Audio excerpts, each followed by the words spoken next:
문상호 풀어준 검찰, 선관위 수사방해. 공수처가 체포. 박지훈 IT 전문가. 지난 16일 오후 검찰은 경찰 국수본이 전날 긴급 체포했던 문상호 국군정보사령관에 대해 체포를 불승인한다고 발표했다. 현행 형사소송법상 긴급 체포는 검사와 경찰이 모두 할 수 있지만 경찰이 긴급 체포를 했을 경우 즉시 검사의 승인을 받아야 한다. 이에 따라 경찰은 어쩔 수 없이 문상호를 석방해야 했다. 지난 15일에 문상호와 전직 정보사령관 노상원을 동시에 긴급 체포했던 것은 정보사 정대령의 진술에 따른 것이었다. 정대령은 문상호가 민간인인 노상원과 함께 지난 11월부터 자신들을 회유하고 계엄 계획에 따른 요원 동원 지시를 단계적으로 내렸다고 경찰에 세세하게 진술했다. 그런 심각한 혐의자 문상호를 검찰이 풀어주도록 한 것이다. 하지만 이런 검찰의 불승인 조치는 법적, 현실적 근거가 없는 엉터리로서 검찰이 선관위 작전에 대한 수사를 방해하려는 의도라는 의혹이 점점 커지고 있다. 검찰의 이런 수사방해 행위에 부딪힌 경찰은 17일 저녁 공수처로 사건을 이첩했고 공수처는 지체 없이 18일 낮 문상호를 체포했다. 정보사령관 문상호에 대한 경찰의 긴급 체포를 승인하지 않겠다는 검찰의 명분은 경찰이 현역 군인에 대해서는 재판 관할권이 없다는 것이다. 그런데 검찰이 이런 주장과 함께 내세운 군사법원법의 긴급체포 관련 조항들은 군검사 또는 군사경찰이 수사할 경우에 대한 조항들이지 군 바깥의 경찰의 수사를 제한하는 내용이 전혀 아니다. 군사법원법의 전문 어디에도 군사경찰이 아닌 일반 경찰은 군인에 대한 수사를 할 수 없다고 명시한 조문이 없다.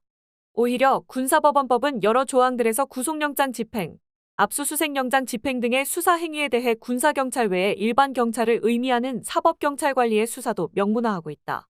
군사법원법에서 말하는 사법경찰관리는 일반 사법경찰관리 외에 타 기관에 소속된 특별사법경찰까지도 포함된다. 군사법원법의 수사 관련 조항들의 내용은 형사소송법에 대응하는 내용이면서 형사소송법에는 규정되지 않은 군검사나 군사경찰의 수사 등을 규정하는 것일 뿐 일반 경찰과 특사경의 수사권을 제한하는 것이 아닌 것이다.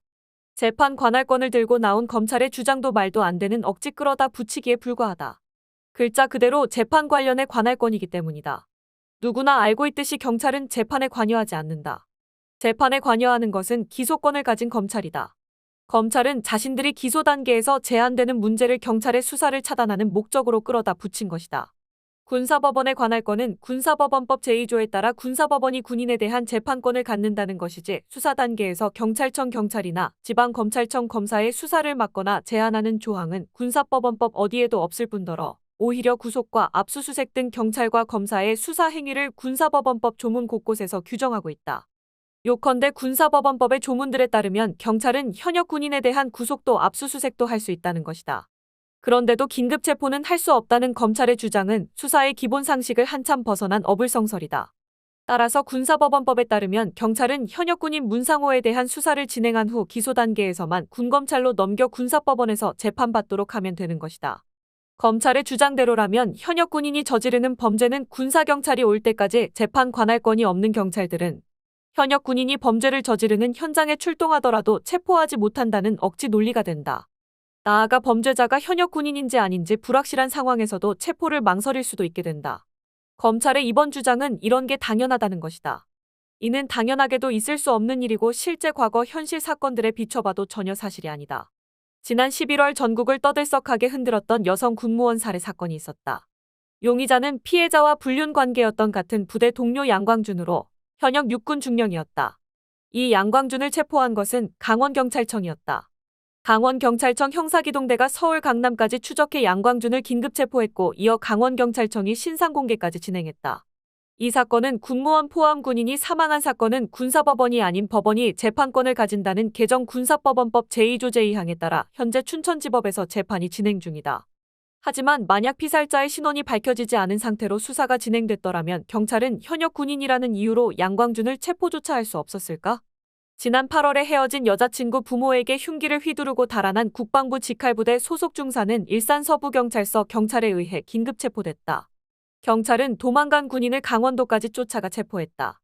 2023년 10월에는 파주 시내에서 장갑차에서 뛰어내려 대검을 휘두르며 시민들을 위협하던 모 상병이 경찰에 긴급 체포됐다. 또 2023년 6월에는 술에 취해 택시기사를 폭행한 현역 해군 부사관을 경찰이 긴급 체포했다. 다만 이 사례들에서는 경찰은 체포 후 관행에 따라 군에 신병을 인계했다. 이 사건 피해자들은 부상을 입었지만 사망하지는 않았다. 검찰에 따르면 이들은 재판 관할권이 없는 경찰은 이 군인들을 체포하지도 말았어야 했단 말인가? 혹은 체포했더라도 그냥 풀어줘야 했다는 것인가? 검찰은 이번처럼 즉각 풀어주라고 불승인 조치를 하지도 않았다. 이렇게 보다시피 경찰은 현역 군인을 체포할 수 없다는 검찰의 주장은 과거 사례들만 살펴봐도 그야말로 황당무계한 주장인 것이다. 상식적으로도 법률상으로도 억지투성이인 이런 검찰의 조치에도 어처구니 없게도 경찰이 문상호를 풀어줄 수밖에 없었던 것은 형사소송법의 검사가 경찰의 긴급체포를 불승인할 수 있는 구체적인 사유도 그에 대한 경찰의 항변 수단도 규정되어 있지 않기 때문으로 보인다. 검찰이 억지를 쓰면 경찰은 부글부글 끓으면서도 따를 수밖에 없는 게 현행법이고 검찰은 그것을 악용한 결과다. 더욱 이해할 수 없는 것은 검찰이 정말 경찰의 긴급체포가 위법하다고 여겼던 게 긴급체포 불승인의 이유라면 앞서 살펴본 과거 여러 사건들에서처럼 체포 불승인이 아니라 군검찰에 인계하라고 하는 게 당연했다는 것이다. 특히 검찰은 특별수사본부에 군검사 5명을 파견받은 상태다. 검찰은 이를 이용해 현역 군인들인 계엄 당시 계엄사령관이던 박안수 육군참모총장, 곽종근 특전사령관, 이진우 수방사령관, 여인영 방첩사령관을 이미 구속했다. 군사법원에 구속영장을 청구해 발부받은 것인데 파견된 군검사들이 청구한 것으로 보인다. 즉 검찰이 스스로 문상호에 대한 수사 의지가 얼마라도 있었다면 검찰 특수본에 파견된 군검사들에게 넘기라고 하거나 불승인 조치 이후 검찰 특수본이 체포할 수도 있었던 것이다. 하지만 검찰은 경찰의 문상호 긴급체포를 불승인 통보에 풀어주도록 강제하고도 스스로 문상호를 체포도 구속도 하지 않고 있다. 현재 자유로운 몸인 문상호는 얼마든지 증거인멸도 도주도 할 수 있는 것이다. 이렇게까지 하는 검찰의 행위를 도대체 뭐라고 부를 수 있을까? 극한의 인권보장? 전례 없는 방어권 행사 보장? 검찰이 경찰 수사를 방해하고 있는 것으로 볼 수밖에 없지 않은가? 이쯤 되면 검찰이 내란 사건 수사의 중요한 한 축인 선관위 부분 수사를 아예 차단하려는 것이 아닌지 의심할 수밖에 없게 된다. 문상호는 계엄 당시 현직 정보사령관으로서 선관위 점령작전과 HID 요원 동원을 군령으로 직접 지시한 자다. 경찰이 전직 정보사령관 노상원은 체포해 수사하고 있지만 정보사 수사 부분에서 현직 사령관 문상호에 대한 직접 수사 없이 수사를 더 진전시키기는 난점이 많을 수밖에 없다. 정보사 요원들은 계엄군의 선관위 점령 및 서버 확보 작전의 첫 단계를 맡아 계엄령 선포 2시간 전부터 선관위 주변에 은신하고 계엄령 선포를 기다리다 선포 불과 2분 후에 선관위에 난입했다. 이 다음 단계는 방첩사 요원들이 인계받을 예정이었지만 방첩사 법무관들이 강력하게 반대해 선관위로 출동했던 방첩사 병력들은 선관위에 진입하지 않고 인근에서 시간을 끌다 돌아왔다. 그런데 방첩사 현장 지휘관들은 계엄 당시 여인영 방첩사령관이 정성호 1처장을 통해 선관위에 검찰과 국정원이 올 것, 중요한 임무는 검찰 등에 맡기고 이후에 지원하면 된다는 명령을 받았다고 밝힌 바 있다. 즉 선관위 점령의 최종 목표가 검찰과 국정원의 선관위 서버 수사였다는 것이다. 요컨대 12.3 내란의 선관위 작전 부분에 가장 중요한 역할을 하게 될 예정이었던 검찰이 해당 부분 범죄의 핵심 연결고리인 문상호 정보사령관에 대한 긴급체포를 차단함으로써 스스로 수사방해 의혹을 키운 것이다. 이런 의혹이 더욱 커지는 것은 검찰 특수본의 수사가 유독 선관위 부분으로는 거의 진척이 없기 때문이다. 지금까지 선관위 관련으로 밝혀진 주요한 진실들은 모두 경찰 국수본의 수사와 야당 의원들의 조사 결과들에서 나온 것들이다. 검찰은 이렇게 밝혀진 내용을 매우 소극적으로 쫓아가며 수사를 하는 신용만 하고 있는 것이다. 필자는 이미 수차에 걸쳐 검찰은 내란 수사에서 손을 떼야 한다고 반복해 주장해왔다.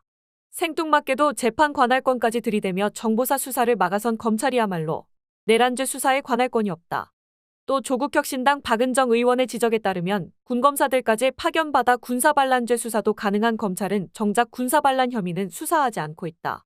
더욱이 온 국민이 다 알고 있다시피 이번 내란의 우두머리인 윤석열이 검찰총장이었던 시절 자신을 임명한 대통령과 상급자 법무부 장관들에게 반기를 들고 거꾸로 칼을 들이댔을 때 검찰은 조직 전체가 일치단결해 윤석열을 옹호하고 지지한 바 있다. 이렇게 검찰의 수사 의지와 의도를 당연히 의심할 수밖에 없는 상황에서 계엄 쿠데타 당시 선관위 작전의 최종 주역이 검찰과 국정원으로 계획되어 있었다는 사실까지 드러난 것이다. 이쯤 되면 검찰은 내란의 수사 주체가 아니라 수사 대상이 되어야 하는 것이다. 이런 검찰이 윤석열 수사를 맡겠다고 고집하는 것이 말이나 되는 일인가. 한편 경찰은 이렇게 검찰이 수사를 방해하고 나서자 17일 저녁 문상호를 공수처에 이첩했다. 공수처는 공수처법에 따라 현역 장성급 장교에 대한 명시적인 수사권을 가지고 있기 때문이다. 이에 따라 공수처는 지체 없이 체포영장을 발부받아 18일 낮 12시 20분께 경찰 국수본과 함께 문상호를 체포했다. 경찰과 공수처가 공조해 검찰의 수사방해 행위를 넘어선 좋은 사례로 평가될 수 있어 보인다.